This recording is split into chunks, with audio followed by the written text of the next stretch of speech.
pour une toute nouvelle vidéo. C'est la première de la semaine. La première d'une succession de 4 vidéos que je vais vous faire en lien avec les villes françaises. Les villes françaises dans les chansons. Et pour ce mardi 24 octobre, quoi de mieux que commencer par la capitale de l'amour? C'est Paris que je vais vous parler aujourd'hui, mesdames et messieurs. Alors, déjà, tout commence en 1930. 1930, c'est l'année où il y a eu la chanson qui est apparue dans nos vies. 1930, c'est aussi l'entre-deux-guerres entre la Première et la Seconde Guerre mondiale. Mais 1930 est marqué au niveau musical de Joséphine Baker. Qui est Joséphine Baker? Joséphine Baker est une chanteuse. Vous allez me dire, bon, ça pour le moment, on connaît. Oui, mais ce que vous savez pas, c'est que pendant la Seconde Guerre mondiale, Joséphine Baker a été résistante. Elle a fait passer des messages dans ses partitions aux résistants français.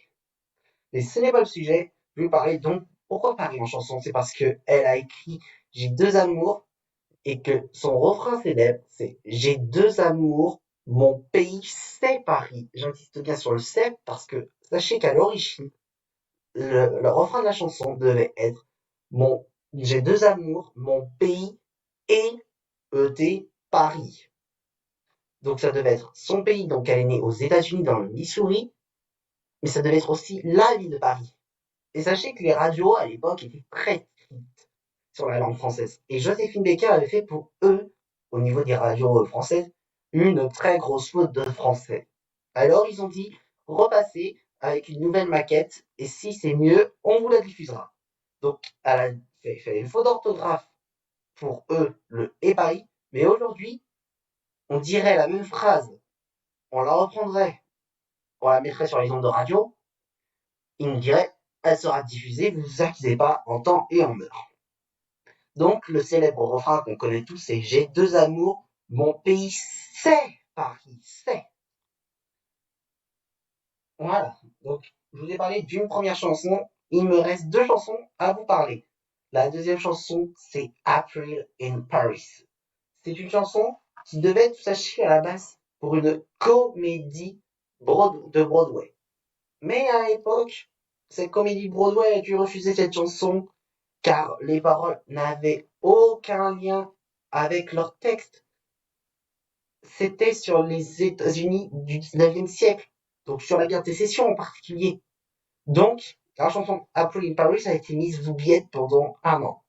Jusqu'en 1933, où Ella Fitzgerald, une grande chanteuse de jazz, découvre cette maquette et elle se dit cette chanson est tout simplement spectaculaire. Alors, je vais voir ce que ça donne en enregistrement. Le problème, c'est pas qu'elle avait pas très bien, je sais pas qu'elle avait pas chanté bien. Le problème, c'est que ça aurait dû faire ça aurait été un meilleur rendu à deux. Alors, son manager lui a dit Ella Fitzgerald, voilà ce que je vous propose. Vous trouvez quelqu'un qui veut bien partager l'affiche avec vous de cette chanson, mais par contre, il faut que ce soit un chanteur qui ait du potentiel. Et Ella Fitzgerald était une très grande amie de Louis Armstrong. Et elle lui a demandé, il a accepté sur le champ, et ce tube s'est très bien vendu. Mais encore aujourd'hui, April in Paris est une très grande référence quand on va à Paris. Les Américains la connaissent tous, puisque c'est une chanson qui a été écrite, enfin, pas écrite par Ella Fitzgerald, mais la musique a été composée par Louis Armstrong, sachez-le. Et cette chanson est un peu l'hymne des Américains par rapport à la ville de Paris. C'est comme ça qu'ils se référencient. Maintenant, je vais vous parler d'une chanson qui est apparue 20 ans plus tard. Donc, on reste dans les décennies 50, 60. Je vais vous parler de la chanson I Love Paris. Sachez que cette chanson a été dans le centre d'une grosse polémique qui s'est passée aux USA. Les USA sont reconnus pour que leurs chansons, quand on chante là-bas, soient sous le signe d'une ville américaine. Mais là, la chanteuse, on n'a jamais su comment elle s'appelait parce qu'elle préfère garder l'anonymat.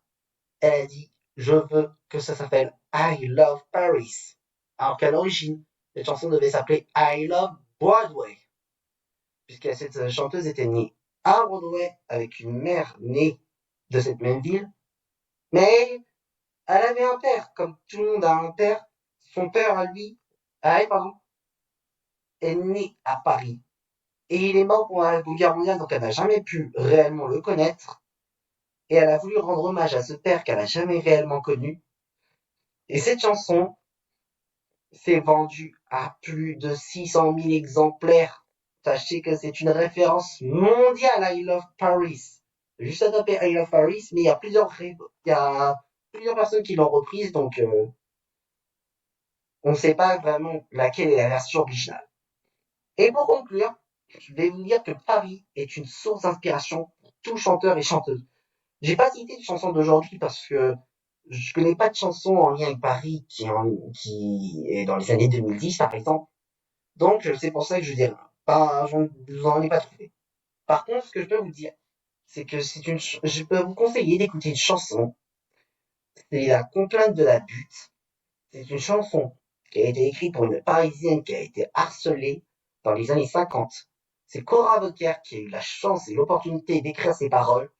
Ça a été repris par plusieurs artistes comme Muji, Edith Piaf, même si Edith Piaf n'est jamais trop sortie parce que elle avait des albums déjà en préparation, donc la complainte de la butte, pardon, a été laissée de côté pour cette chanteuse. Mais la version que je vous demande d'écouter, que je vous conseille, c'est celle de Cora Vauquier. Je vous l'ai dit, ça parle du harcèlement et vraiment, en ce moment, avec ce qui se passe dans l'actualité, il faut en parler du harcèlement. Et on peut en parler aussi par la chanson que pas par les mots qu'on dit par les experts. Les experts, ce que vous dites, c'est très bien. S'il y en a qui sont abonnés, bien évidemment. Mais aussi, faut impacter le jeune public avec les chansons. Il faut leur faire comprendre que ces chansons n'ont pas été écrites par hasard. Il faut comprendre qu'ils ont été écrits parce que ces personnes ont subi du harcèlement ou qu'elles ont vu ces personnes être harcelées. Et c'est le cas de La Complainte de la Butte. En tout cas, je vais conclure cette vidéo. J'espère que cette vidéo vous aura plu. Si c'est le cas, n'hésite pas à t'abonner, n'hésite pas à mettre un pouce bleu, n'hésite pas à commenter, n'hésite pas à partager. Sur ce, c'était JT Musique et je vous retrouve très bientôt pour une nouvelle ville en chanson. Et la prochaine ville que je vous ferai, ce sera Nantes en chanson. Bonne journée à tous. Au revoir.